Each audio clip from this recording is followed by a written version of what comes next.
Katuburan sa panalangin. Kini nga programa gimugna sa East Coast Gospel Mission. Alas 6 hangtod alas 6:30 matag adlaw. Aron ikaw matabangan nga maangkon ang tinuod nga kalipay, katagbawan ug kasiguruhan sa kinabuhi ug nakahatagan sa kasulbaran ang naghingapin nga mga kabalaka, problema, mga pangutana nga sa dugay ng panahon nakahasol pag-ayo kanimo. Busa paminaw ug sa Dios ikaw panalanginan. Maayong adlaw sa tanan. Salamat sa Ginoo nga gihatagan na pud kita niya ni ining oportunidad makapadayon kita sa atong bulakon o standby. Pipila lang ka mga minuto ang uban sa atong pagpapalando o after niya sa atong pagtimbaya sa atong mga paminaw at the same time sa atong first time na imo every Monday. Magatugyan kita niya sa Ginoo sa atong bulakon pinagi sa pagpapalando. Kanimo Diyos ang labing gabahanan. Salamat once again sa oportunidad di apagitugot nga makabasa kami o makapamalandong sa imong balaang pulong. Panalangin ni o Diyos ang tanan nagapaminaw karon diya sa ilang tagsa-tagsa kapanimalay, sa ilang mga radyo at the same time sa among mga Facebook friends o ang tanan nga makaskan di ini after. Amahan, gamita imong pulong, pakig-istorya ka kanamo nga muhatag kini ang mga pagtulunan, pag-remind, pag-challenge, correct ka na mo o rebuke o ang tanang ministry nga gusto nimong himuon sa among kinabuhi, himuon nimo o Dios alang sa among kaayuhan o kalambuan sa among pagkinabuhi spiritual diha kanimo. Gamitan imong pulong at the same time imong bus nga alagad nga pagapaabot karon sa imong mensahe sa matag usa nagapaminaw. This I pray in Jesus' name. Amen. Nini karong higayon, pribilehiyo na to nga magkahisgot na usab once again sa pag-remind sa atong kaugalingon concerning sa tama o insaktong pagkinabuhi ni ining kalibutan na. Samtang kita nagahulat sa pagkuha sa ato ang Ginoo sa nagkakaigong panahon sumala sa iyahang gitakda nga adlaw oras nga iya kitang pagakuhaon. Magahisgot kita karon about wisdom which brings productivity. Ang kaalam nga nagahatod, nagadala ka nato ngadto sa pagiging produktibo sa atong pagkinabuhi. O kini nga passage usa ka common, a very common passage nga ako nga pagadalon karon dinhi sa Proverbs chapter 30 sugod sa verse 24 down to verse 28. Mao kini atong hisgutan usa ka mga verses nga gihatag kanato sa nag-una kanato ana ay eksperyensya personal nga kaalaman mahitungod ni ini nga maong hilisgutan. In this chapter si Agor nagasulat siya. Agor wrote counsel which deals primarily with practical wisdom, contrasting between humility and arrogance. Mao kini siya ang gisulat o purpose nganong gisulat kini nga maong portion. Ang kana bitong kaalam nga gibutang diha sa tama nga practice. Kaalam nga gigamit yun exactly sa nakaposes ni ini. O makita na to ang pag-contrast sa writer dinhi sa about humility and arrogance. Unsa ang contrast niya ng duha? Now, according sa verse number 24, ingon pa, there be four things which are little upon the earth, but they are exceeding wise. Wow! Ato makita, ang writer nagamit siya o mga ilustrasyon concerning sa pagiging maalamon. In verse 25, the ants are a people not strong, yet they prepare their meat in the summer. Ang unang hayop din niya mananap nga gamit niya is ants, ang mga ulmigas. In verse 26, the kunis are but a feeble folk, but yet make their houses in the rocks. And verse number 27, the locusts have no king, yet they go forth all of them by bands. In verse number 28, the spider taketh hold with her hands, and is in kings' palaces. The writer presented to us 4 examples of humble creatures functioning as God created them to. Ato may baluan higala sa daghan kay natong mga pagtuon, previous nato nga mga pagtuon, sugod pas pagsugod nato nining ministry. Daghan kay mga pagtulunan nga nagasulti, nagahisgot ka nato, naga-challenge pag kinabuhi nga haom diha sa kabubuton sa Ginoo. Dinhi si Agor, nagasulti siya about sa upat ka mga humble creatures. Kana bitaw binuhat nga murag, shall we say, murag way dili importante, murag insignificant kung tan-aw nato, murag walay value kung atong tan-awon. Pero ang nakabalahi lang is naga-function sila sumala sa intensyon sa naghimo kanila nga mao ang Dios. Kung unsa ang intention nga gihimo sila sa Dios, nag-function kini nga maong mga small or humble creatures. Each remarkably effective and successful animals, sometimes wiser than humans. Mao kini siya ang ato makita nga supposed to be ang tao ang pinakamaalamon sa tanan. Sa tanang creation sa Ginoo, ang tao supposed to be siya ang nakapossess sa pinaka-higher nga kaalam compared to all creations nga gihimo sa Ginoo. But sad to say nga si Agor nagasulti niini carefully, gipakita niya, gipadayag niya kanato nga naapay mas maalamon, nagkinabuhing mas maalamon kaysa tao, o kini mao kining mga animals nga gi-mention niya nga sa atong gibasa kaganina. The small are often more effective than the large.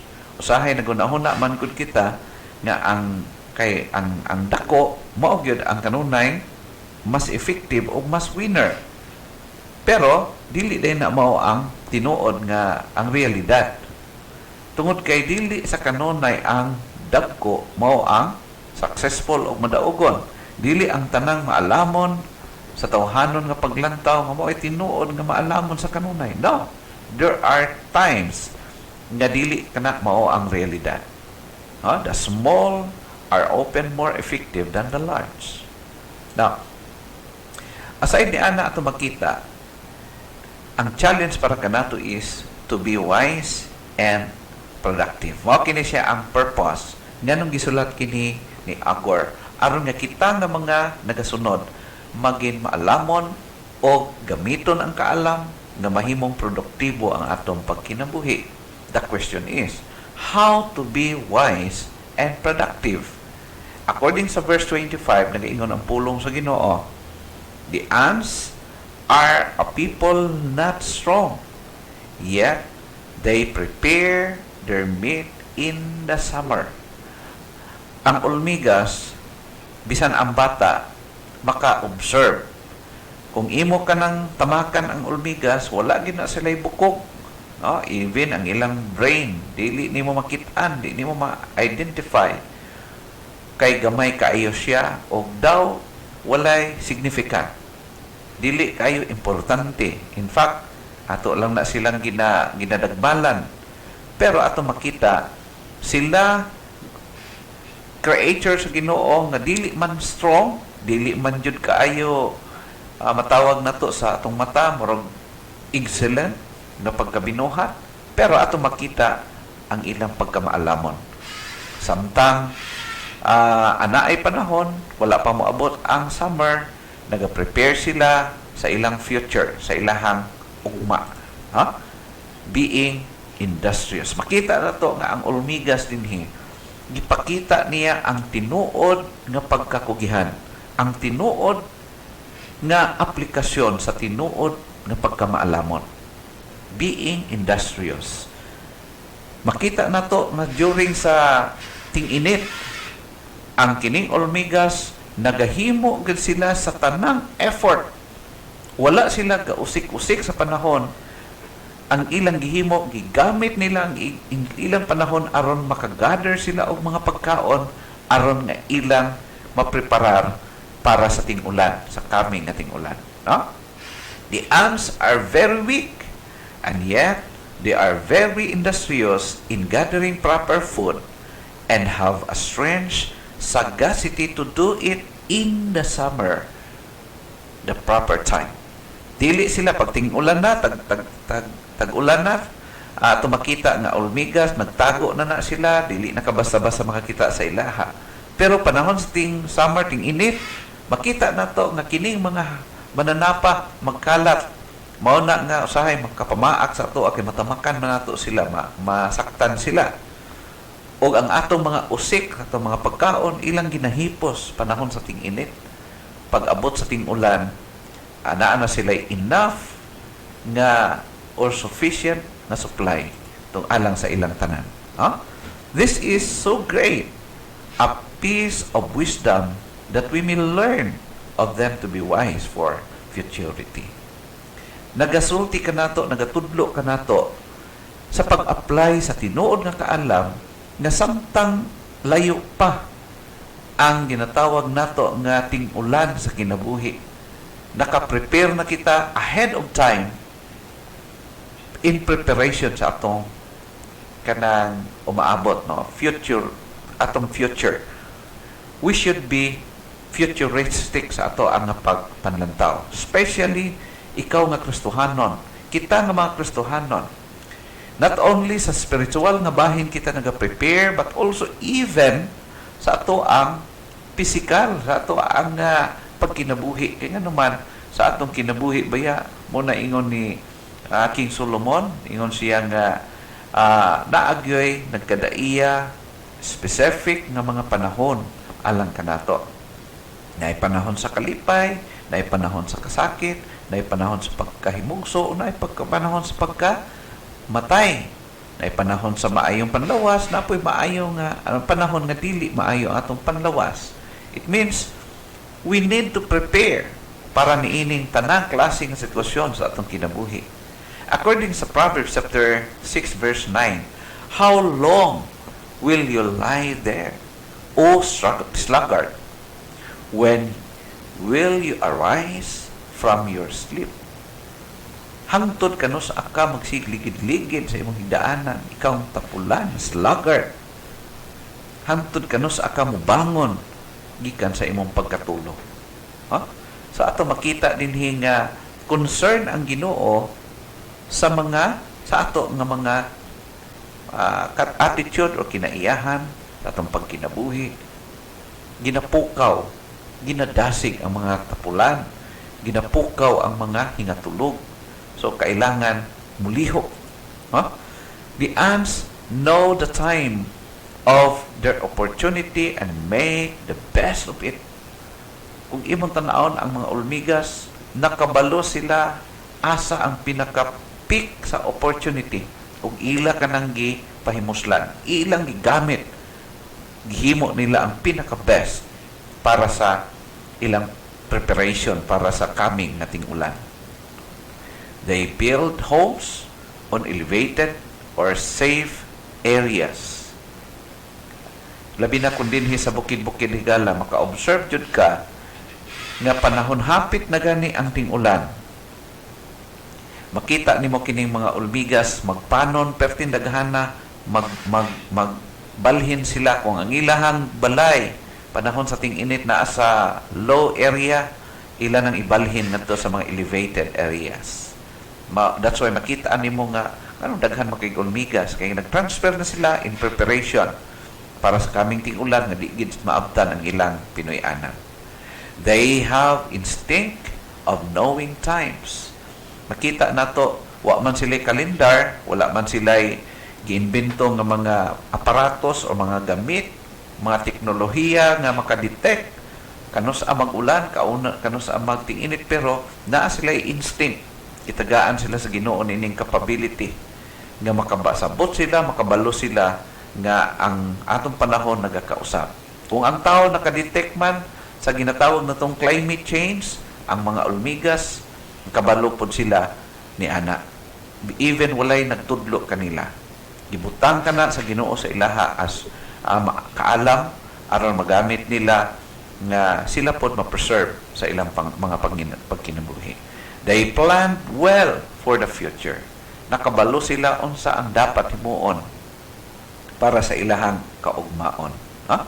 Ana, walay utok pero naa sila ni ana. They gather food for the rainy seasons. Ang ilah panahon sa summer, nagkuan sila, nagapaningkamot, naga-exert og effort, nagatrabaho sila para sa coming ating ulan, di sila magutman.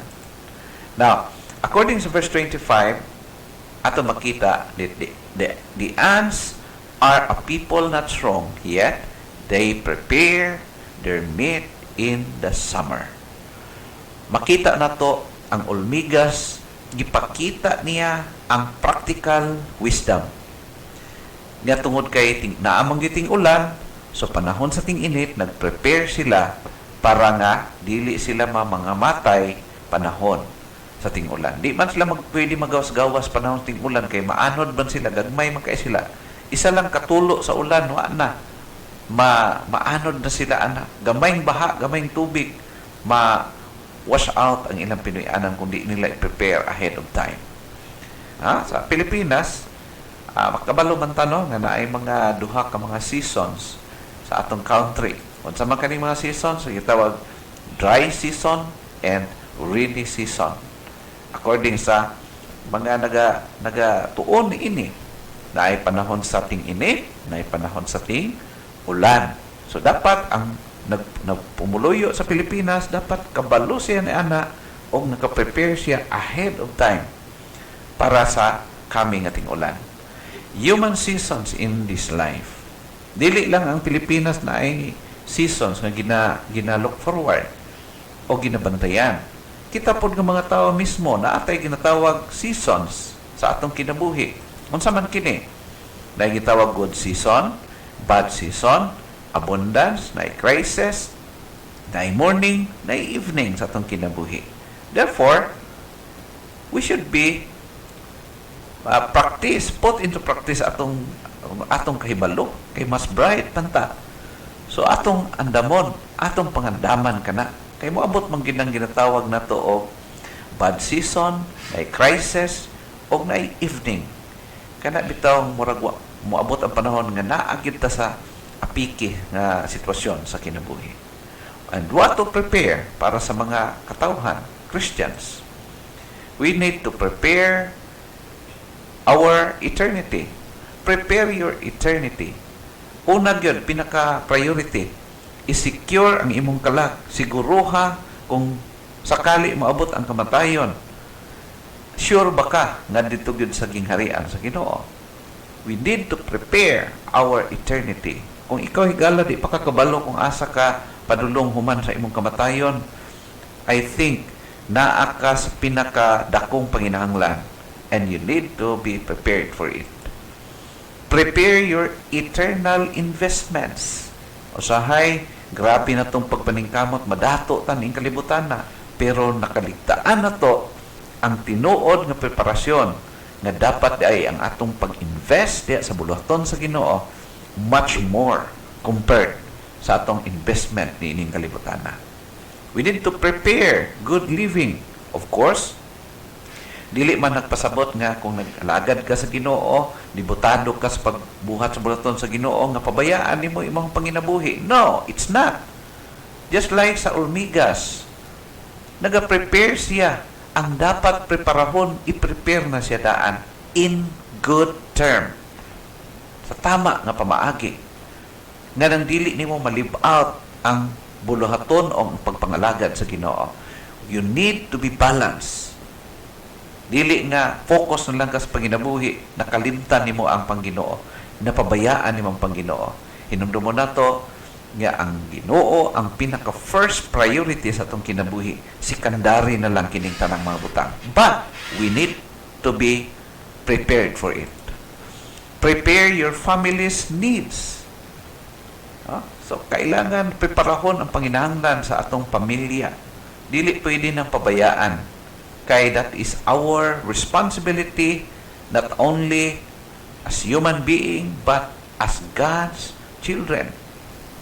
Ingon katawhan sa Ginoo, kung naa may preparado nga mga tao sa kalibutan, labaw na ang Kristohanon, dapat prepare siya before kining mga panghitabo mag-abot sa iyang kinabuhi. We need to prepare our death. Mamatay man gyud ta. No, usahay labang kining labi na sa bukid-bukid nga part sa atong nasod, I don't know sa ubang kanasuran, maghisgot og kamatayon, magkuan dayon, magbuyak dayon, magsimbako, buyak. Pero that's the reality. Maabot yun ka na to, kining ginatawag na kamatayon. But, before na, we need to prepare for it. Now, sa may preparahon, prepare og lungon, prepare og lubnganan, prepare og pang snack. Kaya wala bagay mo anha sa imong kanang haya. Sa culture sa Pilipinas, maghaya-haya pa man. Atangan pa man ang minatay. At least pipila ka mga days. Nya di maraba na mo liili ng mga tao, labi na dili close, dili nimo kaayo, di ka maayo nga pagkatao. So wag mo duol sa imong pagwalay mo singgit diya sa imong tugkaran, walay ihawon, walay magduol sa imuha. So therefore we need to prepare for your death or anything na dapat i-prepare. How to be wise and productive? Number 2, being wise. Pagposes o tinuod nga pagkamaalamon, pag tinuod nga kaalam gikan sa Ginoo. According sa verse 26, the conies are but a feeble folk, yet make their houses in the rocks. Ang mga kuniho, mga weak sila nga mga creature, pero asa sila nagatulog dito sa mga ligon kaing bato, o di basta-basta lungkabon o dili sila basta-basta madakpan nimo. No? So mao kana siya ato makita. The Arabian mice, Arabian mice or gitawag og field mice, weak creatures and very timorous. No? Ato makita, mao ginatawag siya og Arabian mice or sa to kuniho o sa toa. Conies have so much wisdom. Paano na to makita ang iyang kaalam sa kuniho? They make their houses in the rocks. Hinumdum mo na to ang kuniho, mura sila ginatawag defenseless sila.